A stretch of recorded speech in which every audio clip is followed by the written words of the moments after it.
So we come together before you on this day, March 30th, 2015, with one voice in unity, in the hopes that today will be another one of those moments in time, a moment that will forever change the course of music history.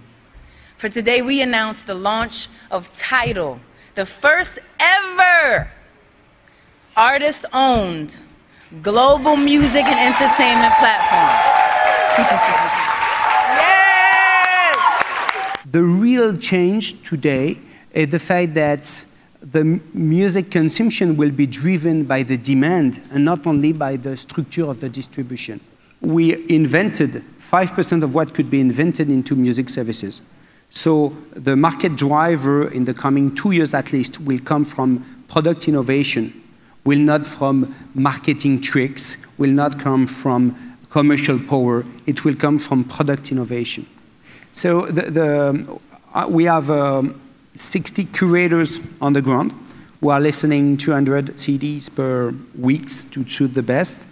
We work with them and with the artist to identify how you can expand an artist. But my dream is not that next year we talk not about tech or distribution, but we talk how to make the artist to emerge, which we talk about music. I think that will show and prove the maturity of the market. So linear TV, as we know it, will be as much of a relic in 20 years as the fixed line telephone. My view, as I said before, is that I think over the next 5 years, almost every major product vertical is going to get rethought to be social. Get on the bus.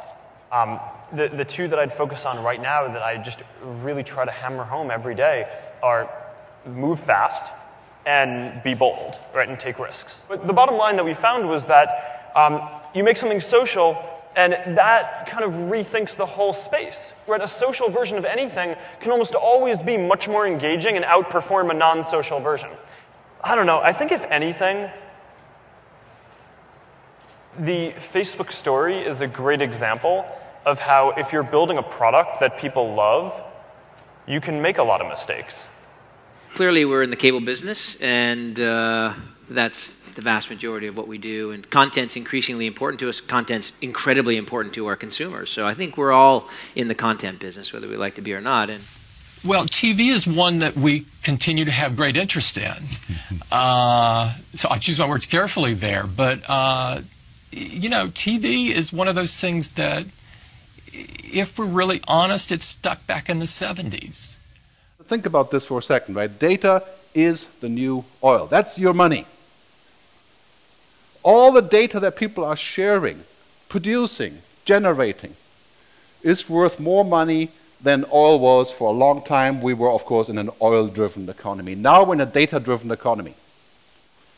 I think the money is in the data. Ask Google, right? $2.9 billion a month made with free stuff through data.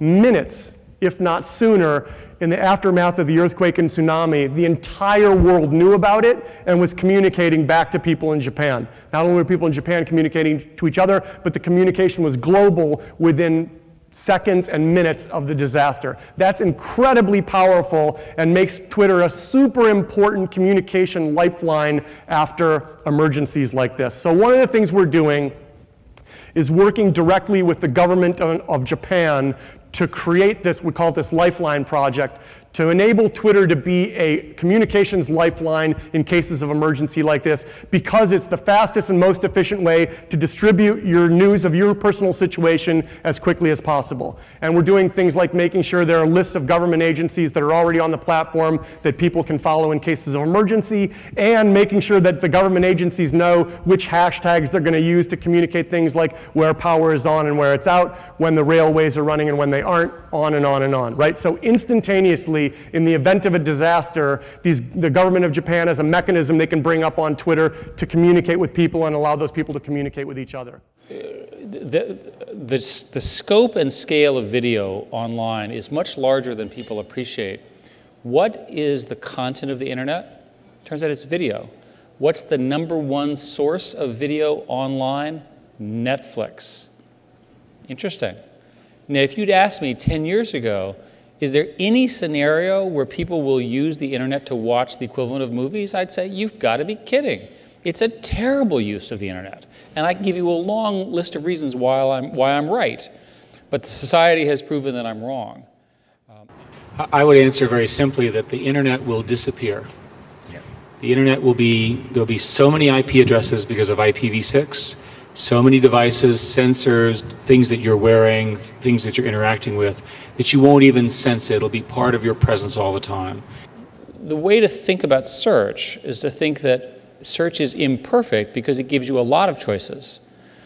We would like to be able to give you the one answer that's correct. And so and again, you have to opt in, and this is all voluntary and all that kind of stuff, the more information that you tell us about yourself, the more accurate the result can be.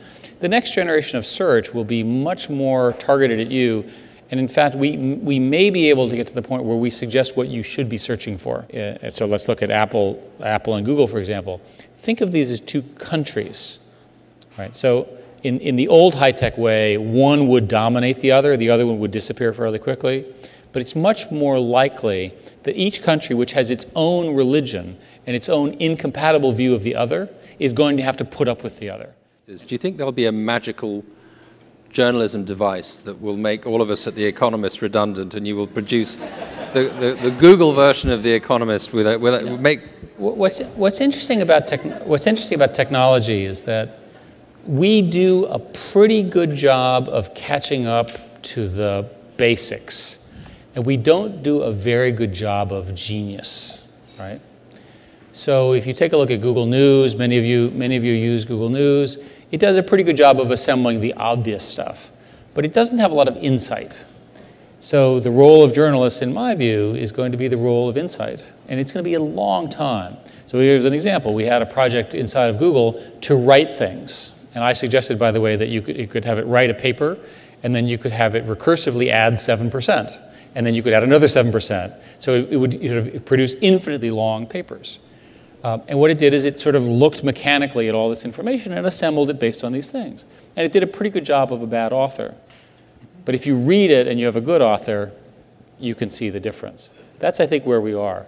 It may be that 50 years from now, the systems will be so powerful that they can replicate the kind of special insight that journalists and reporters and people who are practitioners have.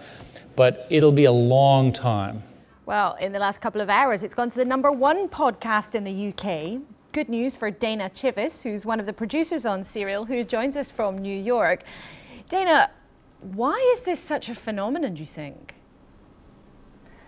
Well, I think this is a tried and true kind of format. You know, true crime stories have that natural narrative tension to them that people are very interested in. But also, you know, we're reporting and producing this story as we're going along, making each episode. And so there's that tension added too. There's the tension of us doing the story each week, and I think the audience is also picking up on that. Do you think it's a modern way of doing things or a traditional one? Which is it? Or is it the best of both traditions? It's definitely the best of both traditions. You know, it's modern in that it's a podcast. We're not on the radio, actually. We're podcast only. But this is one of the oldest sort of forms of storytelling. What I hope is that we can take this technological shift and move it from not just being about listening to music to being about even how we create music. If we can contribute to providing a platform for musicians to be more creative and even move what actually music means to people, that's something that, you know, for me would be the holy grail to try to figure out.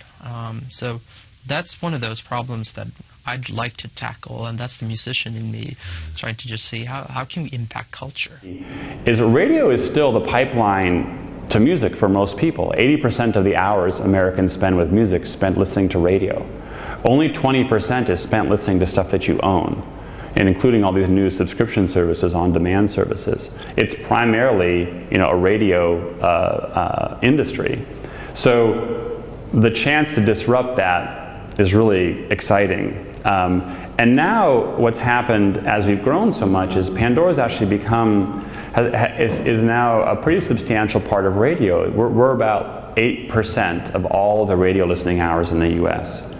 An exciting time to be, in this business, and I think broadcast radio is not very well prepared for it. So our ambition is, to have a substantial share of this industry. Broadcast radio is where the hours are, so that's who we're going after. 90% of radio listening still happens on AM/FM, so that's where our growth is going to come from.